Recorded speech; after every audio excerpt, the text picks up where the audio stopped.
Merhabalar.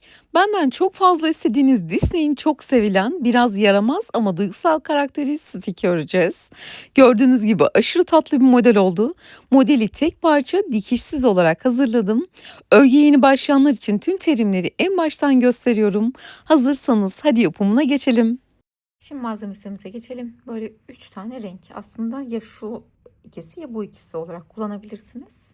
Hangisiyle örmek isterseniz. Kendi orijinal rengine aslında bu daha yakın. Onun dışında içine koymak için boncuk elyaf kullandım. Ben göbeği, kulakları içi ve gözleri için böyle keçeler kullandım. Vidalı göz kullandım. Bu bayağı büyük bir vidalı göz. 15 milim kadar var. Yaklaşık 14 milim kadar var. Kullandığım vidalı gözüm. Böyle bir aparat kullandım üzerine. Bu yoksa normal zincir de çekebilirsiniz. İplerini genelde 2 ya da bu tarz 2,5 numara tığ ile gayet rahat bir şekilde örebilirsiniz.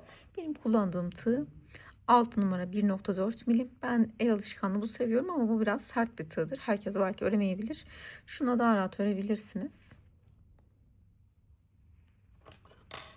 Malzememiz bu kadar. Gördüğünüz gibi yaklaşık da 10 santim kadar var bebeğimiz. Malzeme listemiz bu kadar. Şimdi yapımına geçelim. Şimdi örmeye başlıyoruz. Ben bunu örerken orijinalin rengi daha buna benzetmiştim. O yüzden bunu ördüm. Ama şimdi bunu maviyle öreceğim. Şimdi şöyle yapacağız. Kollarını yapacağız. Bacaklarını yapacağız. Sonrasında bütün halinde dikişsiz bir şekilde kafada en son bitireceğiz. En sonunda kulaklarını yapacağız. O yüzden kollarından başlayalım. Kollar için sihirli halkamızı yapalım. Sihirli halka ipimi böyle çeviriyorum. Tığımı içine batırıp arkadan ilmeği alıp bir tane zincir çekiyorum. Şimdi içine sık iğne yapacağız. 6 tane sık iğne tığımı halkanın içine batırıp arkadan ilmeği alıp ikisini birlikte çekiyorum. Bunun ismi sık iğne. Tığımı halkanın içine batırıp arkadan ilmeği alıp ikisini birlikte çekiyorum. 2. Şu an 2 tane oldu. 3, 4, 5 ve 6. Daha sonra buradaki ipliğimi çekiyorum. Elimle şöyle ovalleştiriyorum. Başladığım sık iğnenin üzerine batıp iplik kaydırma yapıyorum. Bunu bunun içinden geçiriyorum. Birinci sıramızın sonu 6 tane sık iğne. İkinci sırada bir ör bir artır bir ör bir artır yapacağız. 3 artırma yapacağız. 9 tane olacak. Birleştirdiğime değil hemen yanındaki sık iğneye batıp sık iğnemi yapıyorum. Ve aynı yere bir tane daha batıyorum. Artırma bir sık iğnenin üzerine 2 tane sık iğne yapmak demek. Birinci artırmamı yaptım. Bir sonrakine tek örüyorum. Bir sonraki de yine artırma yapıyorum. 2 tane sık iğne yapıyorum yani. 1. Aynı deliğe tekrar batıyorum. 2. İkinci artırmamı yaptım. Bir tane tek örüyorum. Üçüncü artırmamı yapıyorum. Bir tane tek ördüğümde sıra sonuna geliyorum. Etrafının sayısı 9 tane sık iğne. İsterseniz sıra sonumuzu burada belli etmek için son ilmeğimize şöyle küçük bir iplik takalım. Üçüncü sırayı 9 tane olarak örelim. 1, 2, 3, 4, 5, 6, 7, 8 ve 9 dediğimde sıra sonuna geliyorum. Üçüncü sıramızı tamamladık. İşaretleyeceğim bir üst kısma geçiyorum.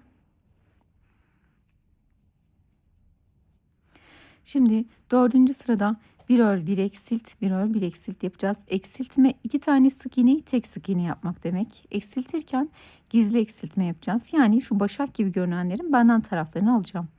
Birini aldım bakın. İkincisini aldım. İkisini birlikte çekiyorum.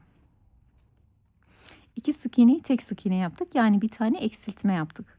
Sonra bir tane tek örüyorum. İkinci eksiltmemi yapıyorum. Bu başak gibi görünenlerin benden taraflarını alıyorum.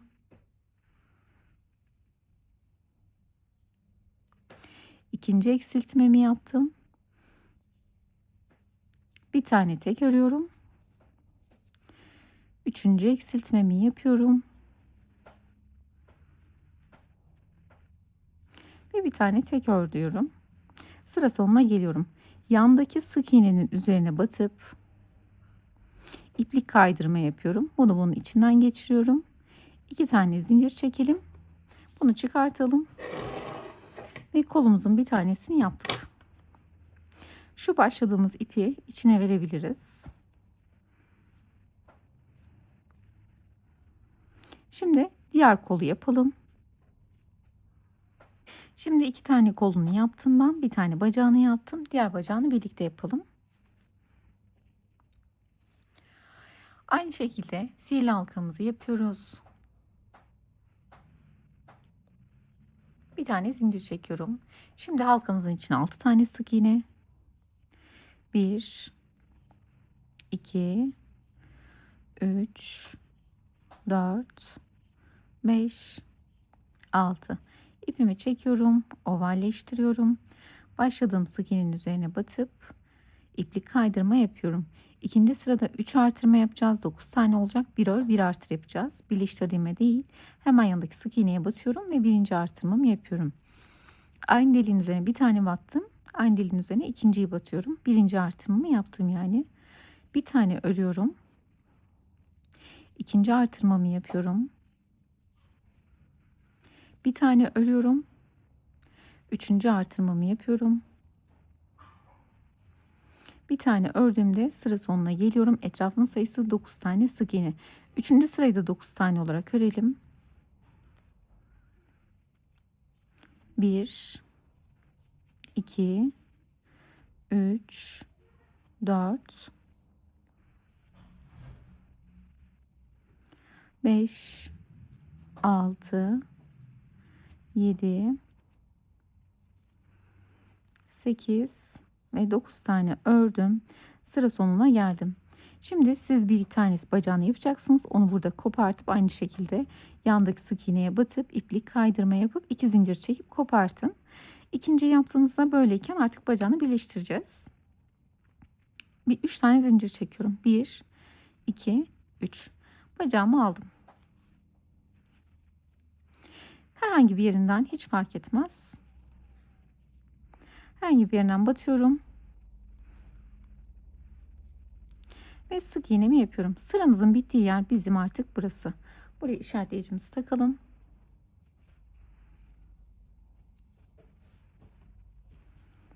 Ve devam ediyorum. Sık iğne yaparak 1 2 3.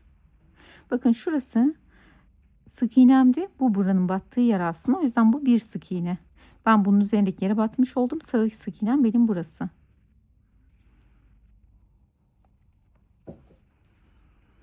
Üç, 4, 5, 6, 7, 8. Bakın buraya geldik. Artık dönüş yerine geldik. Şimdi burada şöyle yapacağız. Bir tane şu köşeye batıyoruz. Bu burada dururken sonra bir tane zincire. 3 zincirimiz vardı. Zincirin buradaki bu başak gibi görünen bir kanadını alıyorum. Birlikte çekiyorum. Sonra ortadaki zincire bir tane sık iğne yapıyorum.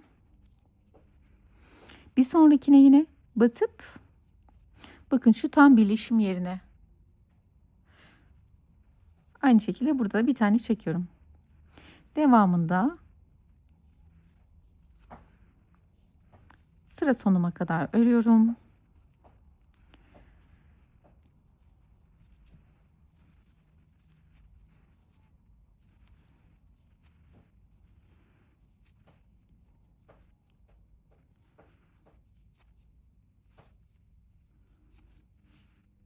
Burada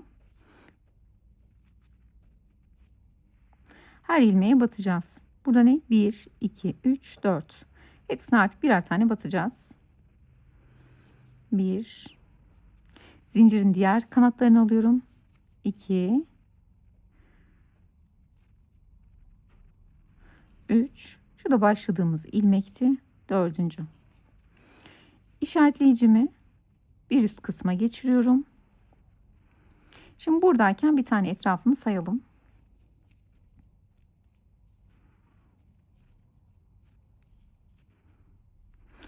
Şimdi bu birleştirdiğimde zaten bu bunun 1, 2, 3, 4, 5, 6, 7, 8, 9, 10, 11, 12, 13, 14, 15, 16, 17, 18, 19, 20, 21, 22, 23, 24 tane. 24 tane sık iğnemiz oluyor bu sırada. Ola ki sizinki burada 23 ise şurada karıştırdıysanız falan hiç fark etmez. Bir tane artırma yapın. Yani sökmeyin örgünüzü, hiç belli bile olmaz. Şimdi 4. sıramızı aslında bitirdik. Şuradan beri sayacağız. 1, 2, 3, 4. 4. sıramızın sonuna geldik. Etrafının sayısı 24 tane sık iğne. 5. sırada 3 ör 1 artır yapacağız. 30 tane olacak. Hemen yanındakine birinci artırmamızı yapalım. Yani sık iğnenin üzerine 2 tane sık iğne yapıyoruz. 1, aynı yere bir tane daha batıyorum. 2. Birinci artırmamı yapıyorum. 3 tane örüyorum. 1, 2, 3. İkinci artırmamı yapıyorum. 3 tane örüyorum. 1, 2, 3. Üçüncü artırmamı yapıyorum. 3 tane örüyorum.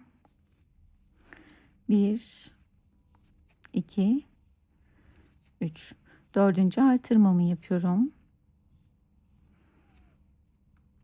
3 tane örüyorum. 1, 2, 3. Beşinci artırmamı yapıyorum. 3 tane örüyorum. 1, 2, 3. Altıncı artırmamı yapıyorum. 3 tane ördüğümde sıra sonuna geliyorum. 1, 2, 3 tane ördüm. Sıra sonuna geldim. 5. sıranın sonu etrafının sayısı 30 tane sık iğne. İşaretleyicimi bir üst kısımdan geçiriyorum. Şimdi 6. sıraya geçiyoruz. 6. sırayı artırma eksiltme yapmadan 30 tane olarak örelim. Hiçbir şey yapmıyoruz. Sıra sonuna kadar önümüzdeki sık iğneye sadece böyle sık iğne yaparak sıra sonuna kadar örüyoruz.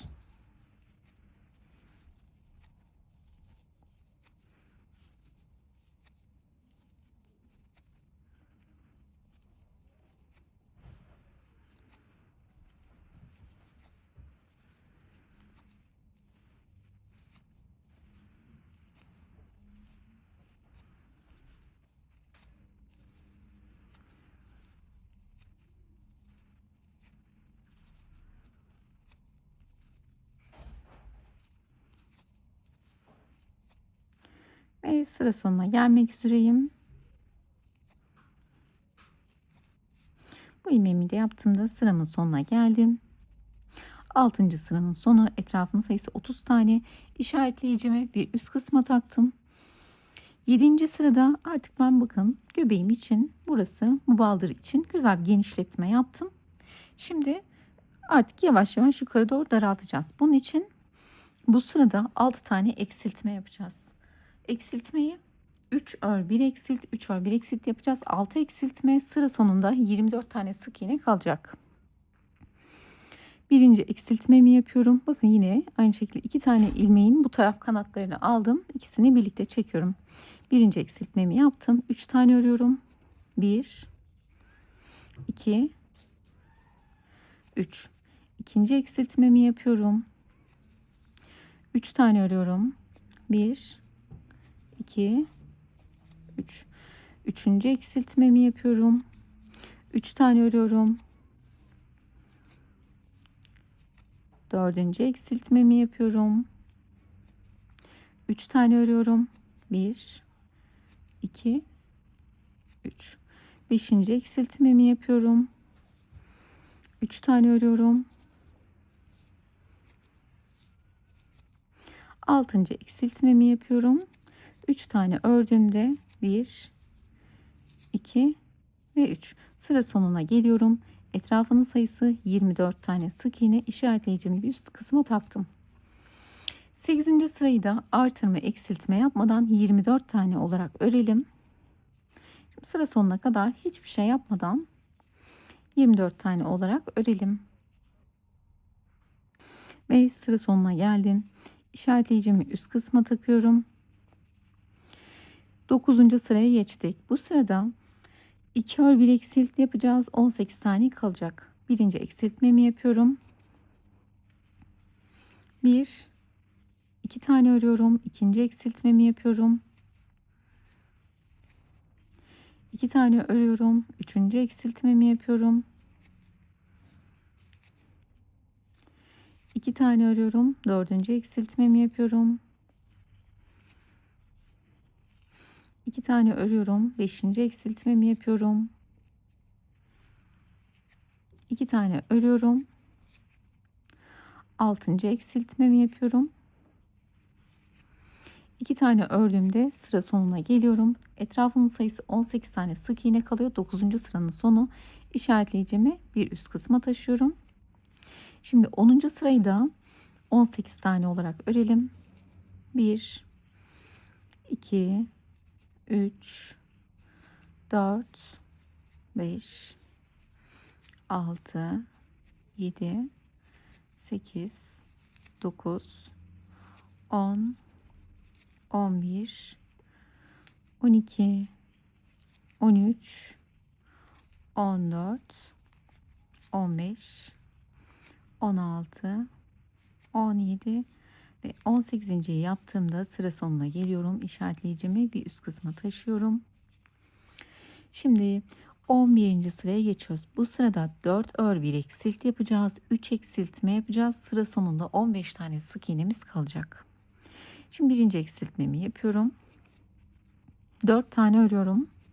1 2 3 4. İkinci eksiltmemi yapıyorum. 4 tane örüyorum. 1 2 3 4. Üçüncü eksiltmemi yapıyorum. 4 tane örüyorum. 1 2 3 4. Sıra sonuna geldim. Etrafının sayısı 15 tane kaldı. 11. sıranın sonu. Şimdi artık kollarını birleştireceğiz. Kollarını birleştirirken şöyle düşünün. 3 tane ilmekle birleştireceğiz kollarını. Ve şu sıra şeyini kaydırdıysanız diye nasıl yapmanız gerektiğini söyleyeceğim. O yüzden bunun sıranın bitiş yerine takılmayın. Şimdi katladığımız zaman tam orta kısma gelen şu kolun yanında duracağı şekli düşünelim. Mesela şu üçü alırsak biraz daha arka taraf gibi durur. Bebeğimizin şu kısmı arka tarafı olarak düşüneceğiz. Bu kısmı ön. Katladığımızda 3 tane ilmekle alacağız. Mesela şu üçü alsam biraz daha kol arkaya doğru durur. O yüzden şu üçü alacağım. Yani şey yaparken birleştirme yerinizi eğer ki kaydırdıysanız şurasına buna takılmayın. Şuraya takılın. Böyle katladığımızda şu orta kısmı aslında gelecek. Kolu ortalayacağız. Ben şimdi buradayım. 2 tane öreceğim. Sonrasında kalan 3 tane ile de kolu birleştireceğim.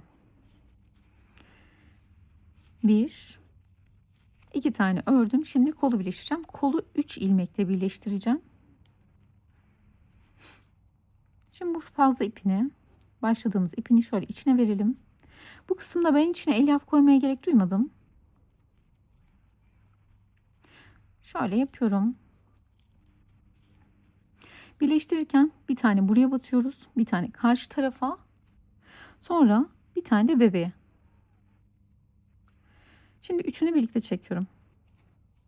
Bir buraya. Şu içine verelim. Başladığımız yeri. 2. Bir de karşı tarafa geçelim. İkinciyi çekiyorum. Bir buraya, bir karşı tarafa. Bir tane de bebekteki yere. 3. Şimdi 3 hamlede kolunu birleştirdik. Devam ediyorum. 4 tane örelim. 1. Atlamadım değil mi? Şöyle bakıyorum. Aynen. 1 2 3 4 tane örelim. Sonra diğer kol alalım. Bunun da aynı şekilde fazla ipini, şu bittiğimiz ipini içine verelim.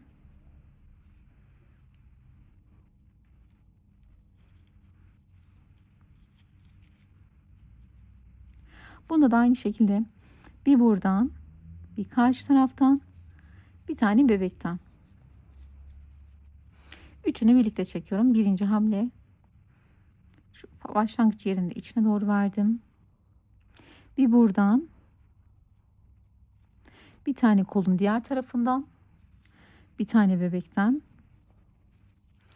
2,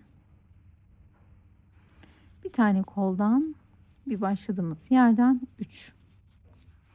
Kolunu birleştirdik ve 1, 2, 3 tane ördüğümde sıra sonuna geliyorum. İşaretleyicimi bir üst kısma geçiriyorum. Şimdi kollarımızı birleştirdik 12. sırada. 13. sırada 3 ör 1 eksilt yapacağız. 12 tane kalacak. Daha fazla eksiltmeden içine elyafımızı dolduralım.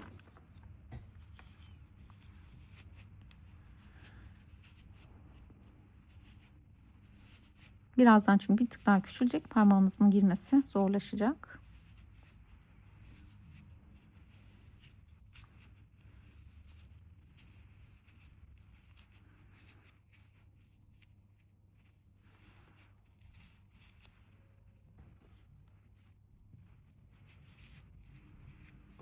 Şimdi 12. sıraya geçiyoruz. 3 ör 1 eksilt yapacağız.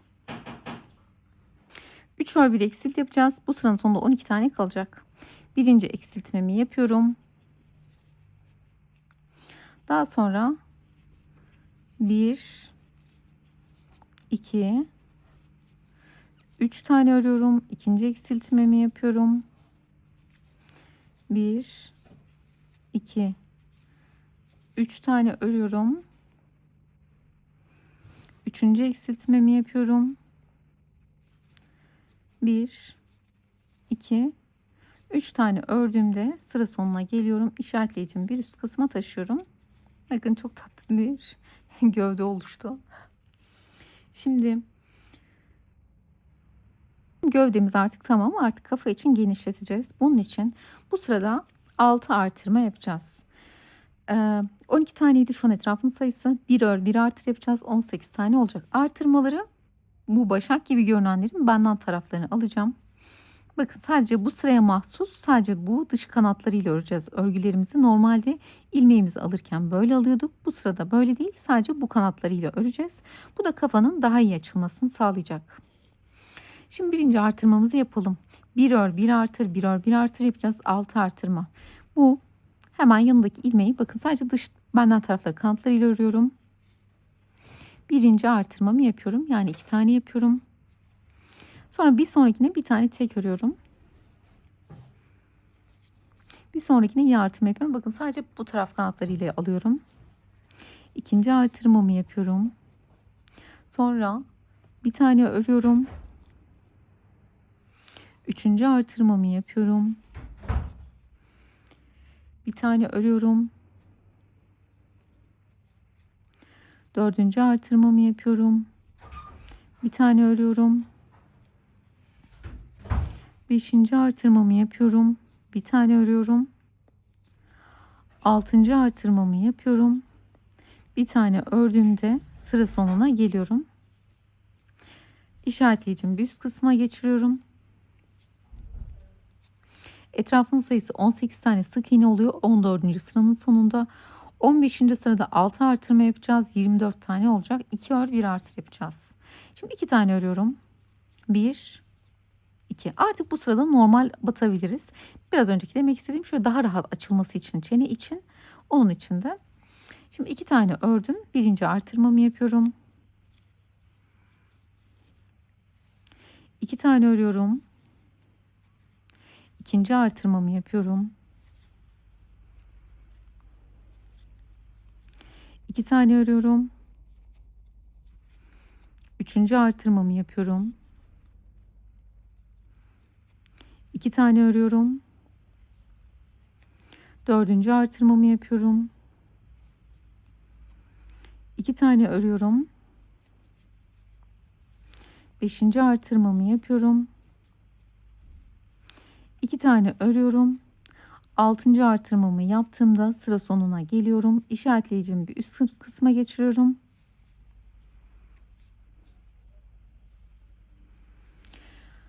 Bu sıranın sonunda 24 tane sık iğne oluyor. 16. sıraya geçtik. Bu sırada 6 artırma yapacağız. 3 ör 1 artır yapacağız. 24 taneydi. 30 tane sık iğne olacak. 3 tane örüyorum. 1 2 3. Birinci artırmamı yapıyorum. 3 tane örüyorum. 1 2 3. İkinci artırmamı yapıyorum. 3 tane örüyorum. 1 2 3. Üçüncü artırmamı yapıyorum. 3 tane örüyorum. 1 2 3. Dördüncü artırmamı yapıyorum. 3 tane örüyorum. 5. artırmamı yapıyorum. 3 tane örüyorum. 6. artırmamı yapıyorum. Sıra sonuna geliyorum. İşaretleyeceğim bir üst kısma taşıyorum. Etrafının sayısı 30 tane sık iğne oldu. 16. sıranın sonunda 17. sırada 6 artırma yapacağız. 4 ör 1 artır yapacağız. Toplam 6 artırma 36 tane sık iğne olacak. Birinci artırmamı 4 tane örüyorum. 1 2 3 4. Birinci artırmamı yapıyorum. 4 tane örüyorum. 1 2 3 4. İkinci artırmamı yapıyorum. 4 tane örüyorum. 1 2 3 4. Üçüncü artırmamı yapıyorum. 4 tane örüyorum. 1 2 3 4. Beşinci artırmamı yapıyorum. 4 tane örüyorum. 1 2 3 4. Altıncı artırmamı yapıyorum. 4 tane örüyorum.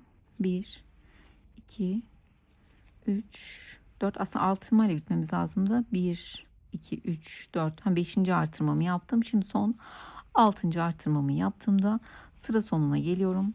İşaretleyicimi bir üst kısma taşıyorum. 17. sıranın sonu, etrafın sayısı 36 tane sık iğne. Şimdi kafa için artık istediğimiz genişliğe geldik. Yüz kısmında olmasını istiyoruz. Bunun için artırma eksiltme yapmadan sadece dönerek öreceğiz. Artırma yapmadığımız için artık bu kısım oluşacak. Kaç sıra boyunca? 18, 19, 20, 21, 22. 5 sıra boyunca 22. sıranın sonuna kadar artırma eksiltme yapmadan dönerek örelim. Şimdi 22. sıranın sonuna geldim. 17. sıra yapmıştım. 18, 19, 20, 21, 22, 22. sıranın sonuna geldim. Bakın şu an istediğim kısma ulaştım. Kafayı artık kapatacağız. Kapatmadan önce şimdi vidalı gözlerimizi takalım. Onun öncesinde gözümüzü belirleyelim. Elimize bir parça keçi alıyoruz. Keseceğim. Şöyle keselim.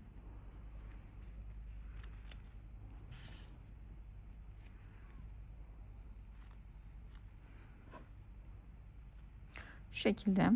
Sonra burasını bir üçgen olarak düşünüyorum ben.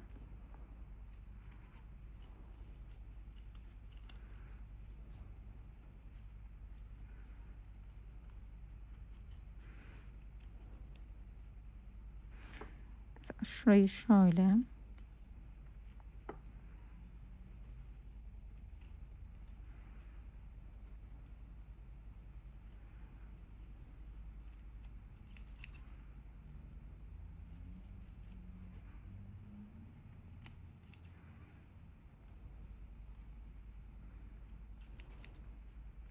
Şöyle aslında minik bir, tam da nasıl üçgen diyeceksiniz. Kenarları oval gibi olmuş. Ve köşeleri.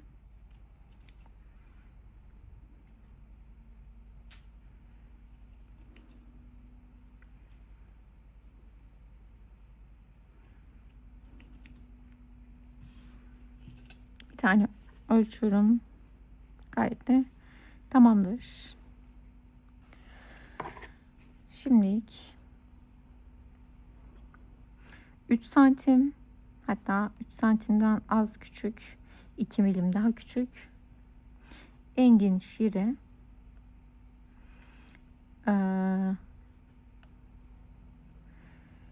21 milim kadar. En dar şöyle. Bakın giderek de darlaşıyor. Bir buçuğa kadar da düşüyor. Böyle. Şimdi buna bakın gözlerin alt kısımlarını düşünüyorum. Şurası mesela. Böyle şöyle makasına böyle küçük bir delik açacağım. Açtım. Buna da açalım. Bunu böyle takacağım. Bunu böyle. Şöyle orta kısmından, alt kısmından.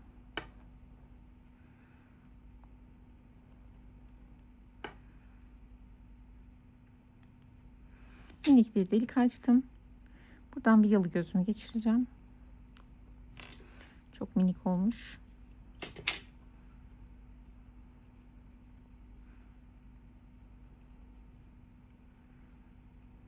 Çok kenar oldu. Bir şey olmaz.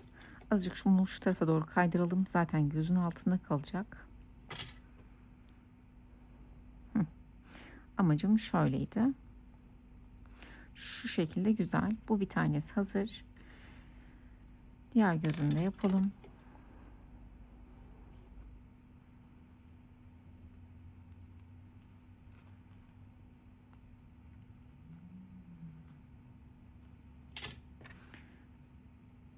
Yüzünü buradan da geçirelim.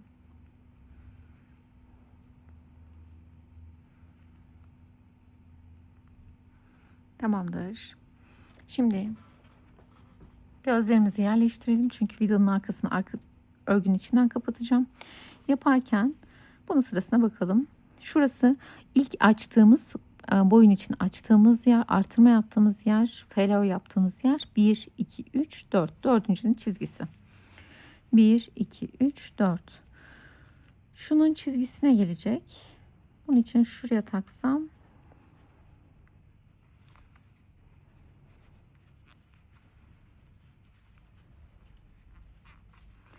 Bir bakalım. 1, 2, 3, 4. Aynen gayet güzel oldu.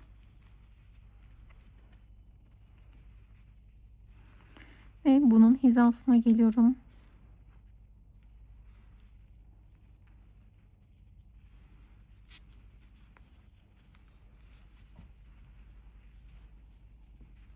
Kaçıncıya taktım? Bu açtığımız yer, ilk artırma yaptığımız yerden beri sayıyorum. Ya da üstten beri sayarsak 1, 2, 3. Üçüncünün çizgisindeyim. Bakın şu an 3 ile 4'ün arasındayım.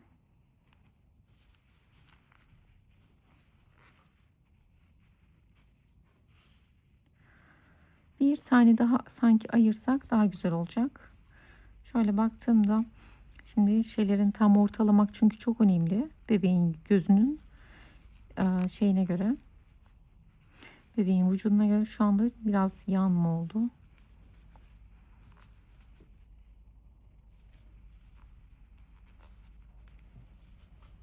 Böyle ideal.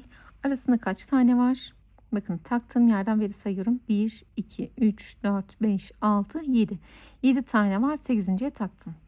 Şimdi arkasından kapaklarını takalım. Böyle gözümüzü en son tam keçemizi istediğimiz yere getirdikten sonra arka kapağını kapatalım.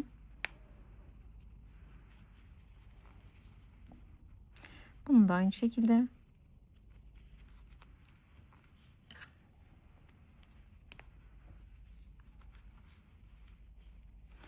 Ve şimdi kafamızı kapatmaya devam edelim.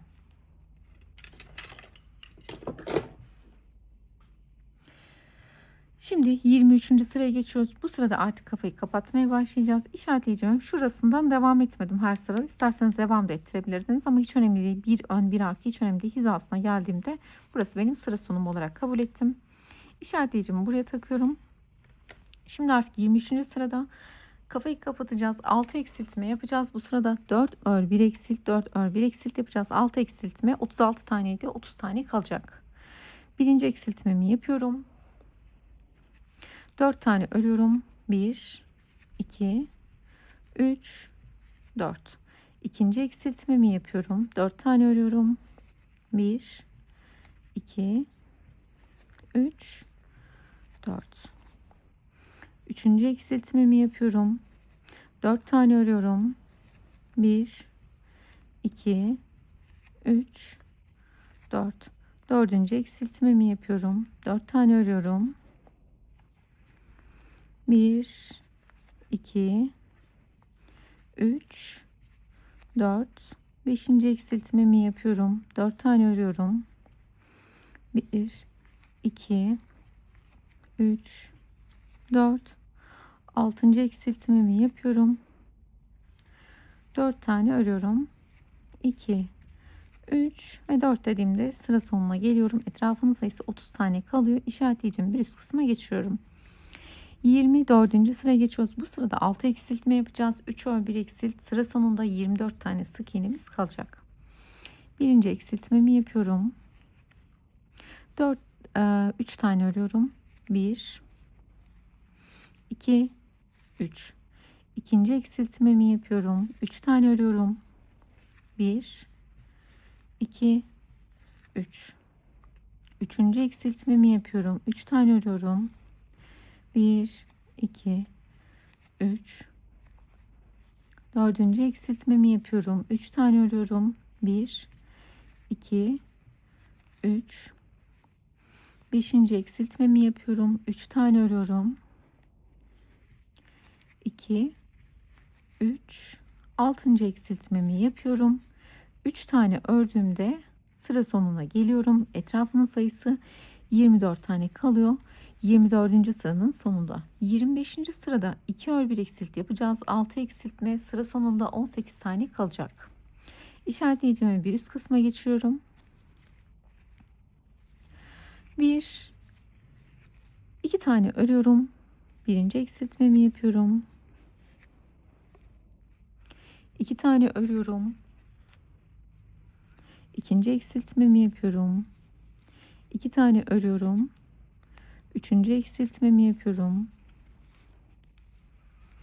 2 tane örüyorum. Dördüncü eksiltmemi yapıyorum. 2 tane örüyorum. Beşinci eksiltmemi yapıyorum. 2 tane örüyorum. Altıncı eksiltmemi yaptığımda sıra sonuna geliyorum. Etrafının sayısı 18 tane sık iğne kalıyor. Şimdi kafamız biraz daha kapanmadan içine elyaf koyalım.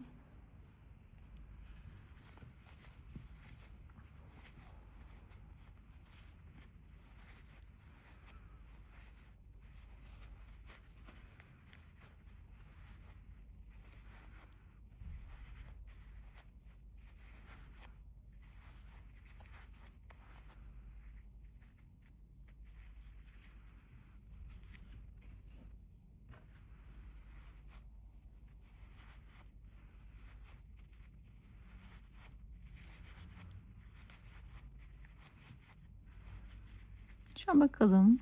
Sertliğimiz bence gayet güzel oldu. Devam edelim. 26. sıraya geçiyoruz. Bu sırada bir ör bir eksilt yapacağız. 12 tane kalacak. Birinci eksiltmemi yapıyorum. Bir tane örüyorum. İkinci eksiltmemi yapıyorum. Bir tane örüyorum. Üçüncü eksiltmemi yapıyorum. Bir tane örüyorum. Dördüncü eksiltmemi yapıyorum. Bir tane örüyorum. Beşinci eksiltmemi yapıyorum. Bir tane örüyorum. Altıncı eksiltmemi yapıyorum. Bir tane ördüğümde sıra sonuna geliyorum. Etrafın sayısı 12 tane sık iğne kalıyor. 27. sıraya geçiyoruz. Bu sırada 6 tane eksiltme yapacağız. Birinci eksiltmemi yapıyorum. Hemen yanından ikinci eksiltmemi yapıyorum. Hemen yanından üçüncü eksiltmemi yapıyorum. Dördüncü eksiltmemi yapıyorum. Beşinci eksiltmemi yapıyorum. Altıncı eksiltmemi yaparken şöyle üçünü birden alıyorum. 3 tane ilmek aldım. Üçünü birlikte çekiyorum. Ve burada şimdi şey yapacağım. Bir tane daha eksiltme yapalım mı? Bir düşüneyim. Yok, yapmayalım. Şimdi buradayken 1, 2, 3 tane zincir çekiyorum. Son çektiğim zincire değil, ondan bir öncekine iplik kaydı sürme yöntemiyle bakın. Böyleyken çekiyorum. Yandaki zincire battım. Yine yandaki zincire batıyorum. Bir sonraki zincire. Bunu bunun içinden geçiyorum. Sık iğne değil, bu iplik sürme yöntemi. Sonra bir sonrakine geçiyorum. Ve geçiriyorum. Sonra bir buraya, bir karşı tarafa batalım. Yine böyle geçirelim. Ya şöyle küçük bir saç yapıyorum buraya aslında. Yine 1, 2, 3 tane zincir çekelim.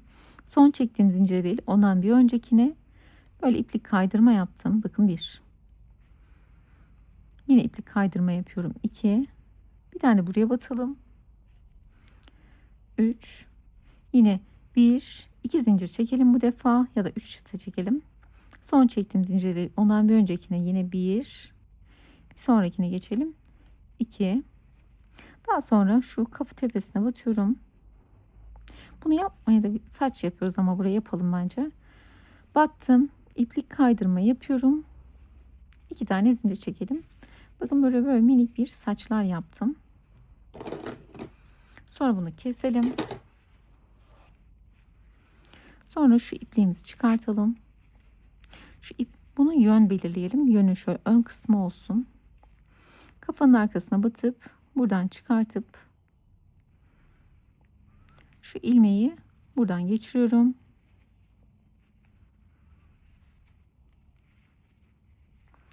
Hayır, el yapla geliyor. Bunu tekrar içine verelim.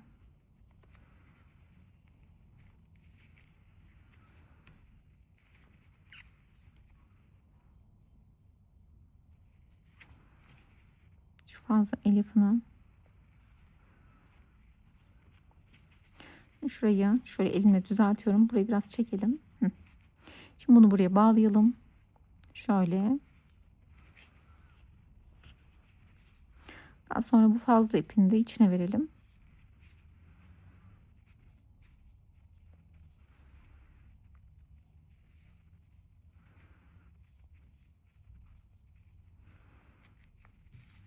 Bakın buraya böyle minik bir saç yaptık.